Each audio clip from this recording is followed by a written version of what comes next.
Assalamu alaikum. Welcome to my channel. How to delete Bdjobs account permanently. Bdjobs account delete করবেন কিভাবে? প্রথমে আপনি Bdjobs a visit করবেন। আমি ডেসক্রিপশনে লিংকটি দিয়ে দিয়েছি। এরপর আপনি আপনার ইউজার নেম এবং পাসওয়ার্ড দিয়ে লগইন করবেন। লগইন করার পর আপনি এই পেজে চলে আসবেন। এই পেজ থেকে আপনাকে উপরের টপ লেফট কর্নারে 3 লাইন দেখতে পাচ্ছেন, এখানে ক্লিক করতে হবে। তো আমি 3 লাইনে ক্লিক করলাম। এবার একটু স্ক্রল করে নিচের দিকে চলে আসবেন। দেখতে পাবেন অ্যাকাউন্ট সেটিং। এখান থেকে আপনি অ্যাকাউন্ট সেটিংসে ক্লিক করুন। অ্যাকাউন্ট সেটিংসে ক্লিক করলে আপনি এই পেজে চলে আসবেন। এখান থেকে একটু স্ক্রল করে নিচের দিকে চলে আসবেন। তো আমি একটু স্ক্রল করে নিচের দিকে চলে এলাম।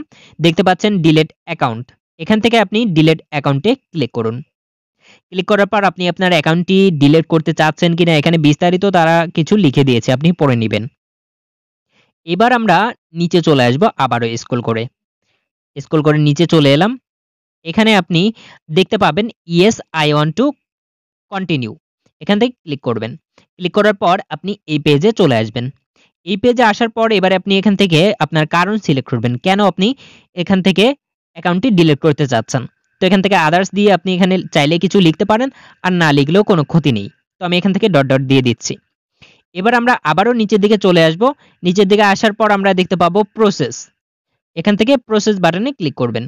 ক্লিক করার পর এবার আপনার Bdjobs অ্যাকাউন্টের যে পাসওয়ার্ডটি ছিল সেটি আপনি এখানে বসিয়ে দিবেন। ভিডিওতে একটি লাইক দিবেন এবং সাবস্ক্রাইব করার অনুরোধ রইল। ইয়েস ডিলিট অ্যাকাউন্টে ক্লিক করবেন। Delete account confirmation, are you sure you want to delete your Bdjobs account, এখান থেকে ইয়েসে ক্লিক করে দিবেন। Your account for deleting Bdjobs account has been successfully received, অর্থাৎ 30 দিনের ভেতরে আপনি অ্যাকাউন্ট লগইন করবেন না, লগইন করা থেকে বিরত থাকুন, তাহলে 30 দিন পর তারা আপনার অ্যাকাউন্টটি ডিলিট করে দেবে। দেখতে পাচ্ছেন আমার ইমেইলটি চলে এসেছে যে আমার অ্যাকাউন্টটি ডিলিট করে দিয়েছে তারা permanently. Thank you for watching.